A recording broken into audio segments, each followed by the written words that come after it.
ইরাকে এক নাস্তিকের জন্ম হয়েছিল। সে বলে বেড়াচ্ছিল আমি স্রষ্টায় বিশ্বাস করি না, কারণ স্রষ্টা দেখা যায় না।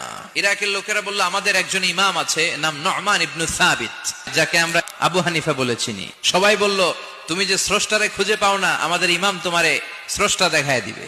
সে বলল ঠিক আছে, তাহলে তোমাদের ইমামরা আসতে বলো। এই ডিবেট দেখার জন্য হাজার হাজার মানুষ এসেছে ইরাকের কুফা নগরীতে, সবাই এসেছে।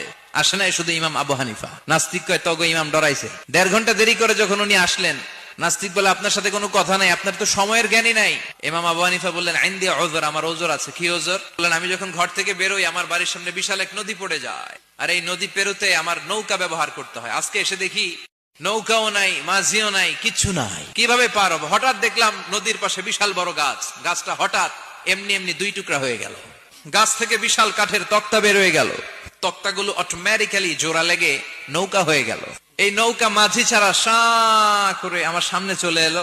আমি নৌকায় বিসমিল্লাহ বলে বসে পড়লাম। হঠাৎ নৌকা আমারে টান দিয়ে ওপারে নিয়ে এলো। তারপর আমি আপনার এই ময়দানে ছুটে এসেছি। এই যে গাছ কাটা, তক্তা হওয়া, নৌকা হওয়া, মাঝি ছাড়া চলা, এই প্রসেসিং হতে আমার 2 ঘন্টা সময় লেগেছে। I am extremely sorry for that. নাস্তিক নেতা বলে তোকে ইমাম গাঞ্জা খাইছে, তোদের ইমাম মজনুন জুন্না আলাই, মাথার তার সিরার নিয়ে যা।